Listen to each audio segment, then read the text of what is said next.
Alhamdulillahilladzi jama'ana lihadza wa ma kunna linajtami'a laula an jama'ana Allah. Salatan wa salaman daimaini mutalazimaini ala Rasulillah Sayyidina wa Maulana Muhammad ibn Abdullah wa ala alihi wa ashabihi wa man tamassaka bil kitabi wa sunnah, amma ba'du. Faqala ta'ala wa idza sa'alaka ibadi anni fa inni qarib ujibu da'watad da'i idza da'an falyastajibu li wal yu'minu bi la'allahum yarshudun. Shadaqallahul azim. Rabbi shrah li sadri wa yassir li amri wahlul 'uqdatam min lisani yafqahu qawli. Rabbana iftah bainana wa baina qaumina bil haqqi wa anta khairul fatihin. Amin amin ya Allah ya rabbal alamin.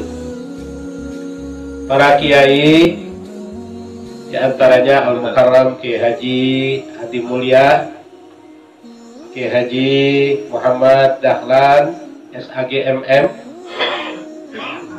Ustadz Rumanta, Ustadz Ade Supriyadi, orang tua kita Bapak Haji Sulaiman Adenan, bapak-bapak, ibu-ibu, saudara-saudara hadirin hadirat jamaah Majelis Hubban lil Iman, pimpinan Ustadz Dr. Andes Trioga Aka Al-Madyuni Al-Jibran. Kita bersyukur malam ini dengan taufik, hidayah, inayah serta izin dari Allah Subhanahu wa Ta'ala dapat bertemu dan berkumpul di majelis yang kita cintai ini untuk menambah wawasan pengetahuan keagamaan kita, di samping menenangkan, menenteramkan jiwa kita dengan berzikir kepada Allah Subhanahu wa Ta'ala. Salawat dan salam tak lupa kita haturkan kepada junjungan penghulu alam, Nabi besar kita Muhammad sallallahu alaihi wasallam beserta keluarga, sahabat dan para pengikutnya. Hadirin hadirat sekalian yang dimuliakan oleh Allah, suatu hari Ibrahim bin Adham, ulama setingkat wali, ketika sedang berjalan-jalan di sebuah pasar di daerah Hijaz di Baghdad, dia dihadang oleh orang-orang yang kemudian mengajukan pertanyaan. Kata mereka, Tuan Imam, Ibrahim bin Adham disebut juga Abu Ishaq karena dia punya anak namanya Ishaq. Ya Aba Ishaq, kami minta waktu sejenak untuk bertanya. Kata Ibrahim bin Adham, silakan, apa yang kalian akan tanyakan? Begini Tuan Imam, bukankah dalam Al-Quran Allah janji ud'uni astajib lakum, berdoalah kalian kepadaku, doa kalian akan aku penuhi. Mintalah kalian kepadaku, permintaan kalian akan aku berikan. Tapi Tuan Imam, sudah sekian lama kami berdoa, pagi, sore, siang, malam, sendiri, berjamaah. Apa yang kami minta sampai saat ini belum juga kami dapatkan. Tolong beritahu kepada kami Tuan Imam, apa penyebabnya? Ibrahim bin Adham tersenyum, kemudian dia bilang, tuan-tuan, saudara-saudara, doa kalian tidak dijawab oleh Allah, permintaan kalian tidak diberikan oleh Allah, apa yang kalian inginkan sampai saat ini belum diperkenankan oleh Allah, itu dikarenakan hati kalian mati. Dari hati yang mati tidak ada kontak kepada Allah Subhanahu wa Ta'ala, hubungan putus. Maka walaupun kita berdoa sampai nangis darah, sampai teriak-teriak, kalau nggak ada kabel yang menghubungkan antara kita dengan Allah, maka apa yang kita inginkan tidak digubris. Jadi nggak diopenin kita, ya. Kita nggak diopenin sama mertua aja nggak enak. Jauh-jauh kita datang bawa-bawaan beredok petong, sampai di sana dicuekin sama mertua, kan nggak enak bener. apalagi kalau dicuekin sama Allah Subhanahu wa Ta'ala. Musibah paling besar kalau dalam hidup ini kita nggak diopenin sama Allah Subhanahu wa Ta'ala. Maka kata mereka, kalau begitu Tuan Imam, kami ingin tanya, apa yang menyebabkan hati kami mati sehingga doa tidak terjawab karena hubungan putus? Kata Ibrahim bin Adham, ini kalau kita uraikan ada 10 ya, cuma malam ini kita lihat satu saja penyebab hati mati, kontak kepada Allah putus, yang menyebabkan doa tidak terjawab. Di antaranya Ibrahim bin Adham mengatakan, qara'tumul Qur'an walam ta'malu bih. Kalian baca Al-Quran, tapi apa yang ada dalam Al-Quran kalian tidak amalkan. Kalau soal baca Quran, oh mungkin kita rajin. Dari surah Fatihah sampai Ar-Nas, bolak-balik berapa kali khatam. Tapi apa yang ada dalam Al-Quran, yang merupakan perintah, kita sering melanggar. Yang merupakan larangan, justru sering kita lakukan. Sifat-sifat terpuji yang diceritakan oleh Allah dalam Al-Quran, kita tidak mau menjadikannya sebagai contoh. Hal-hal yang tercela dalam Al-Quran malah kita jadikan acuan dalam kehidupan. Ini, jadi penyebab hati mati, kontak kepada Allah putus, doa tidak terjawab, gara-gara kita rajin baca Al-Quran, tapi isi kandungannya tidak kita amalkan. Bahwa Al-Quran itu merupakan mukjizat paling besar yang Allah berikan kepada junjungan kita Nabi besar Muhammad Sallallahu Alaihi Wasallam. Isinya cuma 30 juz, 114 surah, 6.000 ayat lebih. Tapi Al-Quran itu kan kitab suci paling lengkap. Di dalamnya ada Taurat, di dalamnya ada Zabur, di dalamnya ada Injil. Kitab suci terdahulu dalam bentuk suhuf, semua terangkum dalam Al-Quran.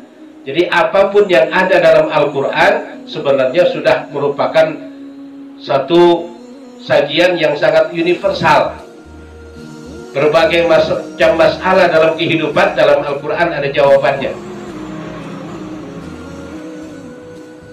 Ini kadang-kadang di akhir zaman, ya kita umat Islam ini seperti apa yang dinyatakan oleh Rasul, la yabqa minal islami illa ismu wala minal qur'ani illa rasmu.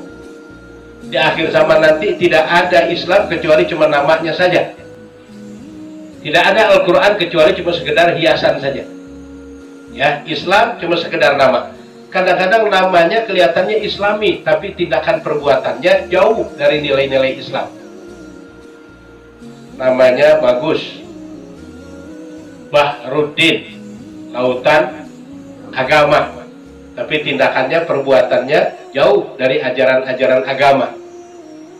Namanya Muhammad Muslim, tapi kerjaannya nyolong, nyopet, nipu, dan lain sebagainya. La yabqa minal islami illa ismuh. Bahkan banyak orang-orang luar Islam yang pakai nama Islam. Sementara kita sendiri orang Islam malu pakai nama yang Islami. Kalau Islam sudah kita tidak mau mengamalkan ajarannya, atau sering kita lihat kita malu menjadi seorang muslim. Ya, saya kadang-kadang kalau berangkat hari Minggu pagi itu di Cibinong, mereka bubar dari gereja masing-masing bawa Alkitab, bangga, dipeluk. Turun naik mobil bawa Alkitab. Ya. Wah, Alkitab itu. Tapi kita ke masjid bawa Al-Quran malu. Nah, teng-teng diumpetin. Bahkan ada yang pakai sarung ke masjid malu, pakai kopiah malu. Nah, ini nih, ya. Jadi Islam sendiri tidak mau menunjukkan bahwa ishadu bi anna muslimun. Saksikan oleh kalian bahwa kami adalah orang-orang Islam. Yang memang Islam itu di dalam hati, tapi kan zahirnya orang bisa tahu kita muslim apa enggak. Wa man ahsanu qawlan mimman da'a ila Allah wa amila shalihan wa qala innani minal muslimin. Siapakah orang yang paling baik ucapannya daripada orang-orang yang mengajak orang lain ke jalan Allah Subhanahu wa taala. Wa amila sholihan, dibarengi dia beramal soleh. Wa qala innani minal muslimin, dan dia mengatakan aku adalah orang Islam. Jadi dia mengatakan aku muslim sambil ditunjukkan pakaian muslimnya bagaimana, sikapnya seorang muslim bagaimana. Ini yang kadang-kadang asing ya, kita ngaku diri kita sebagai muslim malu kadang-kadang. Mestinya kan begitu ditanya, Bapak sebagai apa? Saya muslim dan saya seorang dokter. Itu bagus ya. Bapak sebagai apa? Gubernur. Kebetulan saya muslim. Mestinya Islamnya dulu. Bapak orang apa? Islam. Jabatannya gubernur. Bapak sebagai apa? Muslim. Kebetulan saya dokter. Bapak seorang apa? Oh, saya muslim. Kebetulan saya pengusaha. Jadi Islamnya dulu ditonjolkan.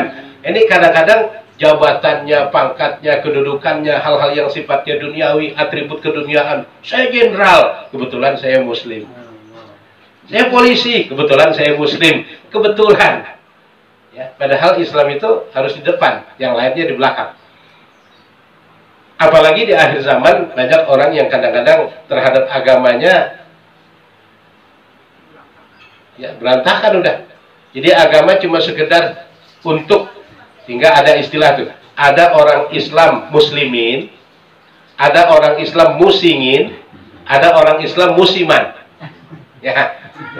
Orang Islam yang muslimin, dia seorang Islam yang melaksanakan syariat ajaran Islam, itu Islam muslimin. Yang kedua ada orang Islam yang musingin. Nah, ya, agamanya Islam tapi kelakuannya bikin orang pusing. Ya, bikin orang pusing udah. Nyolong dia, nyopet dia, musuhin ulama dia, ya. Yang menjarain ulama-ulama kita, kalau dilihat KTP-nya Islam juga itu, ya. Jadi Islam tapi musingin. Ada juga Islam yang musiman, ya Islamnya giliran mau nikah Islam,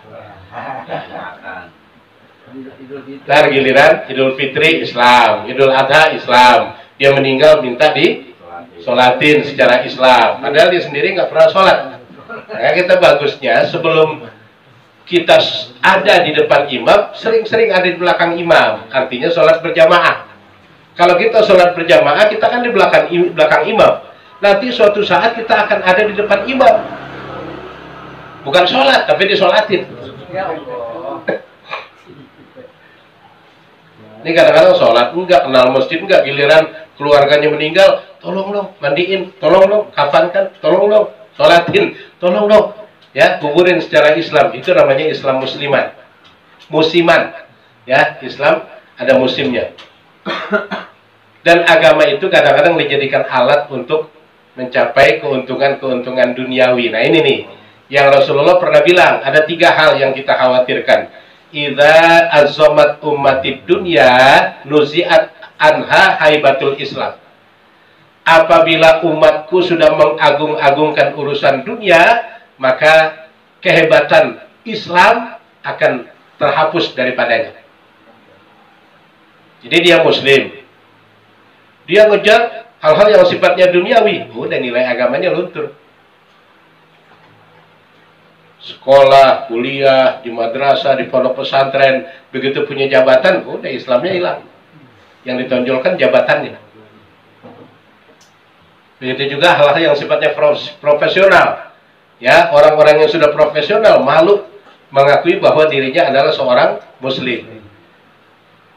Jadi kalau Islam, agama dijadikan sarana alat untuk mencapai hal yang sifatnya duniawi, kata Rasul, nuzi'at anha haibatul Islam, akan dicabut oleh Allah Subhanahu wa taala kehebatan Islam itu sendiri. Kalau kita lihat dulu perang salib aja ya, itu Imam Salahuddin Al-Ayyubi tentaranya cuma 1000 berhadapan dengan tentara salib 10.000, jadi 1:10.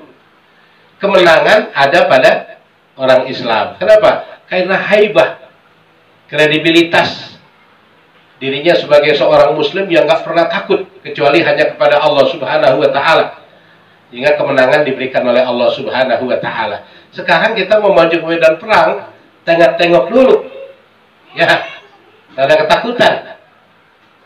Kalau dulu sendiri kayak mau rame-rame, kalau udah maju ke medan perang sifatnya jihad, udah nggak lihat yang lain. Itu Imam Salahuddin Al-Ayyubi. Yang kedua ada di Spanyol, ya, namanya tempat Profesor Cousteau ketemu dengan dua laut yang berbeda tuh. Pertama di daerah Spanyol tuh, di apa namanya? Bukan. Di sana ada laut yang airnya tawar, ada laut yang airnya asin. Nah, pertama dia ketemu di Spanyol. Itu ada tempat namanya itu Selat Gibraltar, ya, namanya Gibraltar. Itu Gibraltar dulu ada tentara panglima muslim yang dia bawa tentara akan berhadapan dengan musuh di Gibraltar. Itu dia bawa kira-kira 500 tentara akan berhadapan dengan tentara musuh yang jumlahnya jauh lebih besar. Maka begitu sampai di Selat Gibraltar, Jabal Torik namanya, perahu-perahu, kapal semua dibakar. Kenapa dibakar? Biar orang Islam nggak ada rasa takut lagi untuk menghadapi musuh. Ngelihat musuh yang jumlahnya jauh lebih besar kan kadang-kadang keder kita, ya. Nah, dibakar perahu. Sambil dibakar perahu dia bilang, Ayyuhan nas ainal mafar, al-bahru min waraikum wal adu amamakum. Hei para tentaraku sekalian, kalian mau lari kemana? Kita punya tugas jihad, mempertahankan agama, berhadapan dengan musuh di medan perang. Jumlah kita lebih sedikit, jumlah musuh lebih banyak. Kita sekarang udah ada di sini nih, di tengah-tengah kita lautan semua, ya. Perahu sudah saya bakar semua. Kalian mau lari kemana? Maju, berhadapan dengan musuh yang jumlahnya jauh lebih besar. Mau mundur, itu perahu sudah saya bakar semua. Tinggal pilih, ya. Maju, berhadapan dengan musuh yang jumlahnya jauh lebih besar, mungkin mati, tapi matinya mati syahid, mempertahankan agama, membela agama Allah. Mundur, bisa juga mati, tapi mati konyol. Mau pilih mana? Ya. Nah, itulah pertama kali munculnya kalimat iskariman aumut syahidan, hidup mulia atau mati syahid. Pertama diucapkan oleh Tariq bin Ziyad namanya, di Selat Gibraltar. Itu artinya karena mereka sungguh-sungguh tujuannya ridho Allah, maka Allah Subhanahu wa Ta'ala tunjukkan begini loh Islam, nggak ada yang bisa mengalahkan. Nah, kita lihat sekarang Islam itu cuma sekedar alat, sarana untuk mencapai kesuksesan. Udah sukses, agamanya dibuang, ditinggalin. Maka kehebatan Islam itu, kata Rasul, akan hilang, lenyap. Itu yang pertama. Yang kedua, kata Rasul, wa idza turikatin nahyu amru bil ma'rufi wan nahyu anil munkari rufi'at anha barakatul wahyi. Apabila umat sudah meninggalkan amar ma'ruf dan nahi munkar, maka Allah akan angkat keberkahan Al-Quran. Al-Quran kan kitab yang penuh berkah, yang kalau kita lihat isinya, kita baca, di sana mengandung nilai-nilai kekuatan. Tapi kalau kita baca Quran, kita lihat masyarakat tindakannya tidak sesuai dengan Al-Quran, kita nggak berani melakukan amar ma'ruf nahi munkar, jangan berharap Al-Quran itu punya nilai karomah. Udah nggak ada karomahnya lagi.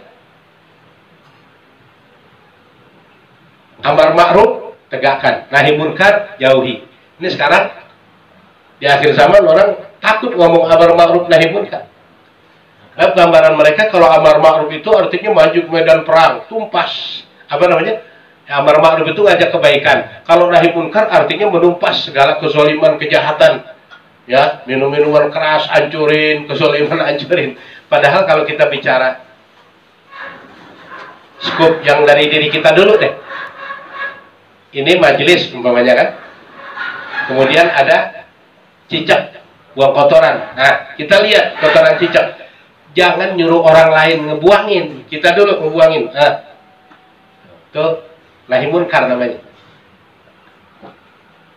Di masjid ada ayam buang kotoran, kita jangan teriak-teriak, mana merebut nih, bersihin ini masjid. Ya, tuh banyak tai ayam, bersihin. Ya memang itu tugas merebut, ngebersihin masjid, tapi kan kita yang lihat. Kewajiban kita ngebersihin. Itu makna dari man ra'a minkum munkaran falyughayyirhu biyadihi. Wa illam yastati fa bilisani. Wa illam yastati fa biqalbi wa huwa adhaful iman. Siapa yang melihat kemungkaran maka rubah dengan tangannya. Kan kita mampu ngambil bersihin tai ayam. Ya, dengan tangan kita. Oh, ternyata kita nggak ada waktu karena buru-buru janji sama orang. Selesai sholat, mau ada urusan, baru kita minta tolong, Pak, nanti tai ayam tolong dibersihin ini sekedar buat rokok. Main 200.000 kan? Itu amar ma'ruf namanya, nahi munkar. Ya. Kalau enggak juga, kita lihat di masjid kotor banget, udah toiletnya bau pusing, yang makan jengkol, makan petek kencing di situ nggak dibersihin. Ya. Kita mau nyuruh orang, nggak ada. Kita mau bertindak berbuat, nggak ada alat di situ. Di sini ada rasa nggak seneng aja. Itu kata Rasul, iman yang paling lemah. Itu skup kecil ya. Kalau skup besar, melihat negara begini, kezoliman merajalela, ya, yang benar dicaci maki, yang salah disanjung-sanjung. Nah, kita diem aja. Tuh Al-Quran udah nggak ada keberkahannya. Kan begitu tuh. Imam besar kita dicari-cari kesalahannya, cari-cari kekurangannya, biar tetap 4 tahun penjara. Ya, sementara koruptor dicari-cari.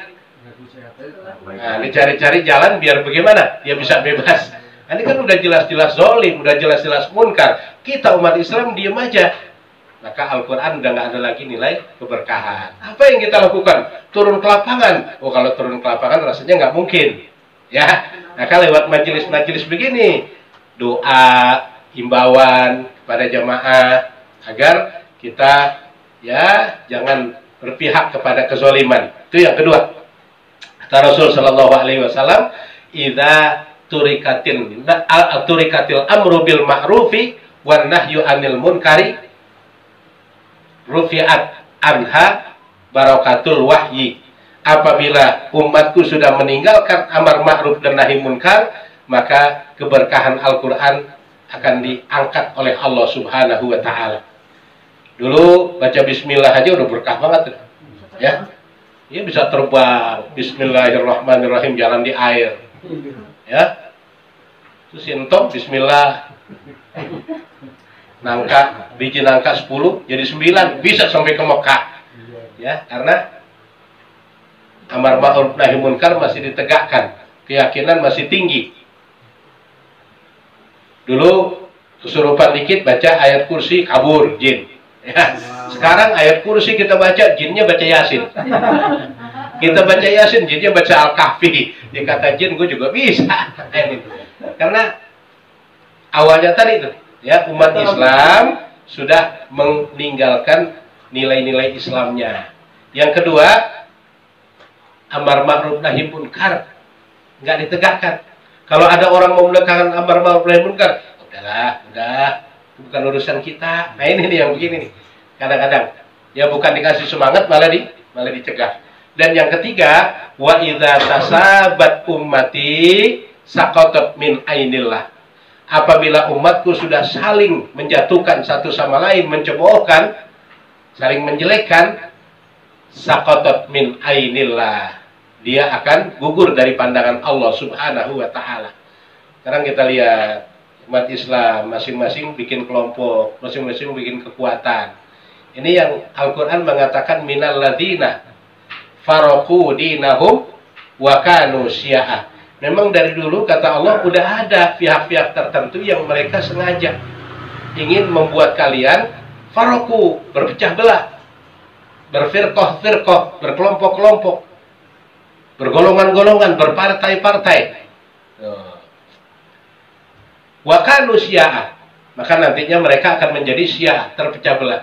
Kullu hizbin bima ladaihim farihun. Karena setiap kelompok merasa kelompoknya lah yang paling benar. Luar dari kelompoknya nggak benar. Kita NU, merasa NU paling benar, Muhammadiyah salah. Muhammadiyah merasa paling benar, Persis salah. Persis merasa paling benar, keluar dari dia salah. Nah ini nih, memang sengaja dibuat. Itu golongan ya besar. Dibuat lagi skup yang lebih kecil, partai. Gara-gara beda partai, permusuhan, ribut. Satu partai beda pimpinan, ribut juga. Nah ini ya, idza tasabat ummati saqatat min ainillah. Apabila umatku sudah saling mencemoohkan, saling menjatuhkan, saling menjelekkan satu sama lain, tidak saling, kan yang diperintahkan ta'awanu 'alal birri wat taqwa. Saling tolong menolonglah kalian dalam berbuat kebajikan dan meningkatkan takwa. Saudara kita punya majelis taklim, kita sempat hadir. Kita nggak sempat, kita doain. Ya, kita suruh orang lain, ayo malam Kamis tuh ke Hubanil Iman. Bagus sana, zikir. Ini kadang-kadang kagak, kita punya majelis, teman kita punya majelis, dijelek-jelekin. Ngaji di Solo. Kasih makan apaan Solo? Ya, betah. Gak ada nasi.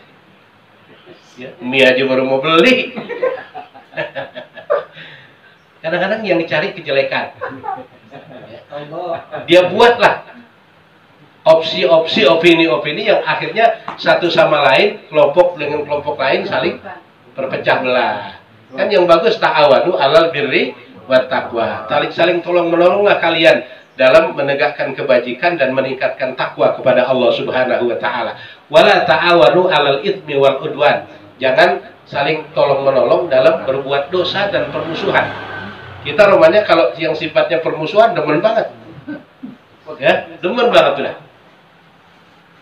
Sekarang udah nggak hadir lagi malam Kamis. Kagak begitu. Makanya dari dulu gue pengen ngomong kagak enak. Ya, gue udah tahu begini. Dipanas-panasin. Orang udah nggak betah dipanas-panasin. Ya akhirnya dia ngomong lagi sama yang lain. Aja masih di sana.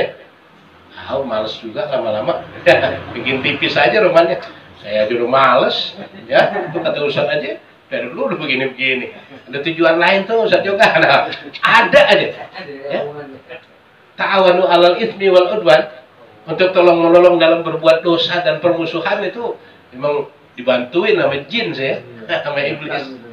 Jadi kita baca Quran, apa yang ada dalam Al-Quran kita amalkan. Ya, Al-Quran kan identik dengan Islam. Jadi artinya kalau kita baca Al-Quran, kita siap melaksanakan syariat ajaran agama Islam. Jangan sampai tadi itu, ya, agama dijadikan sarana untuk mencapai tujuan duniawi. Begitu tujuannya udah selesai, udah agama ditinggalin. Yang kedua, amar ma'ruf nahi munkar, romannya kita empet banget. Nah, jangan banyak ngomong dah, urusan dia bukan urusan kita. Nah ini nih, yang begini nih kadang-kadang. Kita urusin diri masing-masing aja, itu nggak boleh itu sebagai seorang muslim. Paling nggak, man lam yahtam bi amril mu'min falaisa minhu. Siapa yang tidak mau ambil pusing terhadap urusan seorang mukmin, maka dia bukanlah bagian dari orang mukmin. Ya, saudara kita di Palestina jauh lagi dibantai sama Yahudi. Kita, aduh, saudara-saudara kita Muslim di Palestina kasihan ya. Kita bilang udah jangan mikirin, negara kita aja belum beres. Nah, ini nggak boleh. Walaupun jauh jaraknya, tapi kan satu akidah. Kita ikut mikirin juga. Ya syukur-syukur bisa ikut bantu. Nah, kalau kita nggak mau ikut mikirin, nggak ikut ambil pusing, kita jangan mengaku diri sebagai seorang muslim. Itu. Ya di riwayat begitu. Malam yahtam bi amril muslimin falaisa minhum. Siapa yang nggak mau ambil pusing terhadap urusan yang dihadapi oleh orang-orang Islam, maka dia bukanlah orang Islam. Kemudian yang ketiga itu yang kita khawatir, tasabat ummati, umatku saling menjelekkan, mencemoohkan satu sama lain. Yang bagus kan saling menopang, saling ya mendukung satu sama lain. Ini bukan saling mendukung, malah saling menjatuhkan. Iya boleh sih dia mau, cuman ada cumannya. Ya kalau udah ada cumannya itu, kadang-kadang kekurangannya. Ini yang bikin agama kita nggak maju-maju. Ya, negara kita aja udah nggak maju-maju. Ya, tidak maju, maju, tidak maju, maju, tidak maju, maju, itulah Indonesia. Itu negara udah hancur. Kita umat Islam jangan ikut-ikutan. Tentang kita ada di negara Republik Indonesia. Paling enggak skup-skup kita ini ya